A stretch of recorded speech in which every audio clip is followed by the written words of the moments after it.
English देवरानी। टीना और अनु देवरानी जेठानी थी। टीना छोटी बहू थी और अनु बड़ी बहू।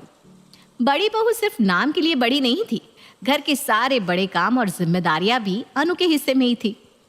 अनु ऐसा करो, खाने की तैयारियां तुम ही देख लेना बेटा। और टीना तो अभी नई नई आई है, उसे अभी हमारी पसंद नापसंद जानने में थोड़ा वक्त लगेगा। फिर तुम तो जानती हो ना, अंकुर और तुम्हारे पापा जी खाने के टेस्ट के मामले में कितने पर्टिकुलर है। खाना उनके हिसाब से नहीं बना तो पूरा घर सर पर उठा लेंगे।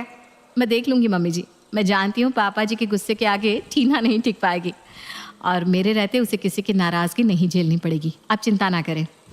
अनु को भी अभी घर में आए 3 साल ही हुए थे, लेकिन 3 साल में उसने जैसे 30 साल के बराबर अनुभव जमा कर लिया था।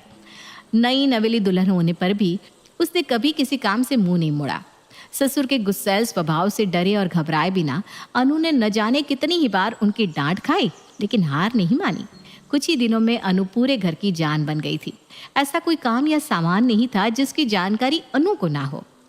जब मैं शादी करके आई तो मैं अकेली थी, मेरी मदद करने वाला यहाँ कोई नहीं था, लेकिन टीना के लिए तो मैं हूँ। मैं कभी नहीं चाहूँगी कि पापा जी और अंकुर का जो गुस्सा मैंने झेला, टीना भी वो सब बर्दाश्त करे।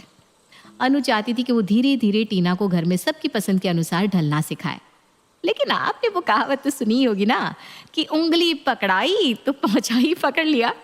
कहने का मतलब है कि देवरानी टीना ने अनु के लाड़ प्यार और समझदारी का गलत ही मतलब निकाल लिया था। उसे तो अब काम चोरी और जेठानी पर ऑर्डर चलाने की आदत हो गई थी। टीना पूरा पूरा दिन बढ़िया से सज सवर कर यूट्यूब पर मेकअप वीडियो देखती, जबकि जेठानी अनु अकेले ही घर के कामों में उलझी रहती। धीरे धीरे समय अपनी चाल से आगे बढ़ता रहा और दोनों देवरानी जेठानी 2 बच्चों की माँ हो गई। लेकिन टीना के रवैये में अभी भी कोई अंतर नहीं आया था। घर में इतना काम रहने लगा था कि अनु को बस काम के अलावा कुछ सूझता ही नहीं था। अनु भाभी, वो टीना भाभी घर पर है क्या? हाँ हाँ है ना, तुम बैठो, मैं बुलाती हूँ उसे। टीना और रीटा भी बात कर रहे थे कि अनु चाय देने के लिए उनके कमरे में जाती है तो देखती है कि वो दोनों उसके बारे में ही बात कर रही हैं। टीना भाभी, आपका स्टाइल, ड्रेसिंग सेंस और फैशन की तो पूरे मोहल्ले में चर्चा है, मानना पड़ेगा आपको। और आपकी इंग्लिश और ये भूरे बाल देखकर ना अंग्रेज भी एक बार का गच्चा खा जाएगा। अरे रीटा, क्या बात कर रही है? वो तो मैंने बस ऐसे ही कलर करा लिए थी। वैसे तो मुझे भी ना ब्लॉन्ड कलर ही पसंद है, मेरी पर्सनालिटी पर सूट भी करता है। और तुम्हारे भाई साहब तो कहते हैं मेरे नेल एक्सटेंशन देखकर उनका मुझसे कोई काम कराने का मन ही नहीं करता, कहीं मैली ना हो जाए। भाभी, कल तो मोहल्ले की औरतें बातें कर रही थी कि टीना को तो ग्रूमिंग क्लास शुरू करनी चाहिए ताकि सब आपकी जैसी इंग्लिश बोलना और पर्सनालिटी डेवलप करना सीख सके। अच्छा भाभी, जब आप पर्सनालिटी कोच बनोगी ना तो सबसे पहले अपनी जेठानी को ही ग्रूम करना। मुझे लगता है सबसे ज्यादा अनु भाभी को ही इसकी जरूरत है। अरे भाभी, कहाँ आपकी डिजाइनर साड़ियाँ, स्लीवलेस ब्लाउज और कहाँ उनकी घरेलू काम वाले टाइप साड़ियाँ और उलझे बाल। आपका उनके साथ ना कोई मुकाबला ही नहीं है भाभी। आपकी सास क्या भांग पीकर उन्हें पसंद करके ब्याह कर लाई थी? इतना कहकर दोनों ठहाका लगाकर हंसने लगती है। पड़ोसन रीटा के मुंह से अपनी तारीफ सुनकर टीना बहुत इतरा रही थी, लेकिन दरवाजे पर खड़ी अनु ने जब ये सारी बातें सुनी तो उसे बहुत दुख पहुंचा। जॉइंट फैमिली में सबके काम निपटाते हुए कब सुबह से शाम हो जाती है पता ही नहीं चलता। खुद के लिए समय निकाल ही नहीं पाती, क्या करूं? अब तो ये बिखरे बाल ही लोगों के लिए मेरी पहचान बन गए। अनु अभी सोच ही रही थी कि उसका बेटा उसके पास आता है। मम्मा, कल स्कूल में मेरा पीटीएम है, मैम ने कहा है आपको भी आना है। अरे बेटा, कल सैटरडे है ना, सबकी छुट्टी होती है, मेरे पास बहुत काम रहता है, तो ऐसा कर पापा को साथ लेकर चले जाना। हाँ क्या मम्मी, हमेशा आप पापा को ही पीटीएम में भेज देते हो, सबकी मम्मी आती है और इस बार तो टीचर ने स्पेशली कहा है कि आपको आना ही है, वो कुछ डिस्कस करना चाहती हैं। बेटे की बार बार जिद सुनने के बाद आखिर में अनु पीटीएम में जाने के लिए तैयार हो जाती है। अगले दिन, अनु, आज छोले भटूरे बनाना नाश्ते में, और हाँ, तुम्हारे हाथ के खाने हैं, तुम छोटी पर काम मत टाल देना। पापा जी ने कह दिया तो कह दिया। अब अगर मैंने कहा कि मुझे आदि के साथ स्कूल जाना है तो पापा जी नाराज हो जाएंगे। जल्दी जल्दी सब काम खत्म कर लेती हूँ, फिर चली जाऊंगी। अनु रसोई में जाकर जल्दी जल्दी अपना काम खत्म करने लगती है। उधर देवरानी टीना अच्छा सा मेकअप करके ब्लैक शिफॉन की साड़ी पहनकर मीटिंग में पहुंच जाती है। टीना टीचर से गिट पिट इंग्लिश में बात कर रही थी, जिससे उसकी बेटी डिम्पी गर्व से फूली जा रही थी। मीटिंग के बाद, डिम्पी, तुम्हारी मम्मा तो बहुत स्मार्ट और गुड लुकिंग है। आपको भी अपनी मम्मा की तरह अपनी इंग्लिश स्पीकिंग स्किल इम्प्रूव करनी है। जी मैम। घर के किसी भी काम में हाथ लगाए बिना अनु मीटिंग अटेंड करके घर लौट आई, जिससे उसे भर भर कर तारीफें भी सुनने को मिल गई थी। इधर जिठानी बेचारी घर की सफाई और नाश्ते में लगी हुई थी।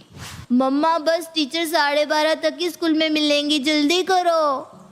बेटे का उदास चेहरा देख अनु जल्दी जल्दी में एक सिंपल सा सूट पहनकर बालों का जूड़ा बांधकर तैयार हो जाती है और स्कूल पहुंच जाती है। स्कूल पहुंचकर आदि ने देखा कि बाकी के बच्चों की मम्मी कितनी मॉडर्न और सुंदर ड्रेस पहनकर आई हुई है, जबकि उसकी मम्मा बाकी औरतों से बिल्कुल अलग दिख रही थी। आदि, ये तेरी मम्मी है? हाँ, क्यों, क्या हुआ? कुछ नहीं यार, बस ऐसे ही पूछा। आदि ने देखा कि शुभम बाकी बच्चों के साथ मिलकर मुंह छिपाकर हंस रहा है। मीटिंग खत्म होने के बाद, मम्मा आप ऐसे बनकर क्यों रहती हो? आपने देखा बाकी बच्चों की मम्मियाँ कैसे टिप टॉप लगती है, और एक आप हो, आपने कितने साल पुराना सूट निकाला था आज मीटिंग के लिए। अरे ये क्या बात हुई बेटा? मैं वहां सूट की प्रदर्शनी लगाने गई थी या तेरी पेरेंट्स मीटिंग में गई थी? मम्मा आपको समझ में नहीं आता? आपकी वजह से आज मुझे पूरे क्लास के आगे शर्मिंदा होना पड़ा। सारे बच्चे कह रहे थे आदि अपनी मम्मा को नहीं दादी को लेकर आया है। पता नहीं क्यों आपका ड्रेसिंग सेंस था बिल्कुल दादियों जैसा है। और आप इंग्लिश में बात नहीं कर सकती थी क्या? बेटा तुझे पता है ना मैं इंग्लिश में बात नहीं कर सकती, और इंग्लिश बोलने से क्या होता है? हिंदी में बात करने से कुछ दिक्कत हुई क्या? अब रहने दो मम्मा, गलती मेरी है जो मैं आपको साथ लेकर आ गया। मुझे पापा को ही ले आना चाहिए था। अगले दिन स्कूल से आने के बाद आदि अपनी दादी के पास जाता है। दादी आप पापा को बोल देना आज के बाद वही मेरे साथ स्कूल मीटिंग में जाए। मम्मी ने तो स्कूल में जाकर मेरी बेइज्जती ही करवा कर रख दी। अब जब से मम्मी स्कूल से आई है मेरी क्लास के बच्चे मेरा मजाक उड़ा रहे हैं। आप ही बताओ क्या जरूरत थी मम्मी को ऐसा पुराना सा सूट पहनकर मेरे स्कूल जाने की? और क्या मेरे लिए वो इंग्लिश बोलना नहीं सीख सकती? आपने मेरे पापा की शादी ऐसी अनपढ़ लड़की से क्यों करवाई दादी? अगर मेरी भी चाची जैसी मम्मी होती तो कितना अच्छा होता।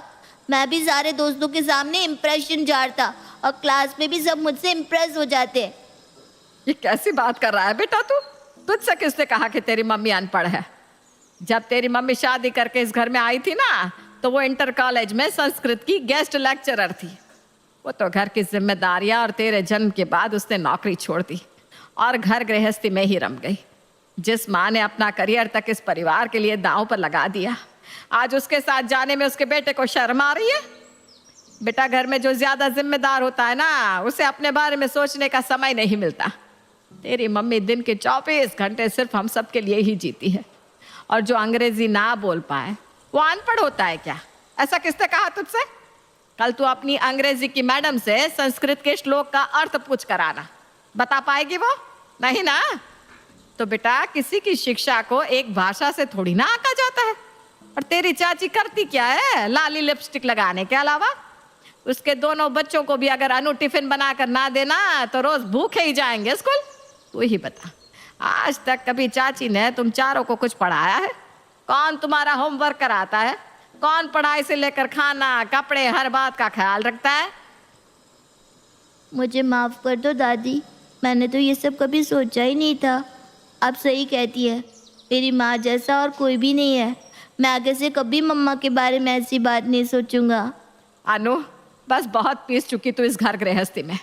अब समय आ गया है कि तू भी अपने ऊपर ध्यान दे, वरना इस तरह तो ये समाज तुझे बिल्कुल किनारे कर देगा। बेटा दूसरों के लिए जीने वाले की कोई अहमियत नहीं होती, इसलिए अब तू अपने बारे में सोच।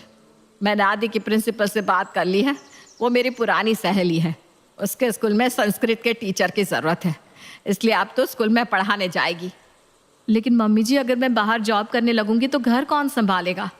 क्या तेरी देवरानी है ना, बहुत लाली लिपस्टिक लगा ली उसने इतने साल। अब तू अपना देख, घर वो संभालेगी। अनु ने स्कूल में जॉब ज्वाइन कर ली। अब वो अच्छे से बन ठन कर सवेरे स्कूल के लिए निकल जाती और पीछे देवरानी टीना पूरा परिवार संभालती।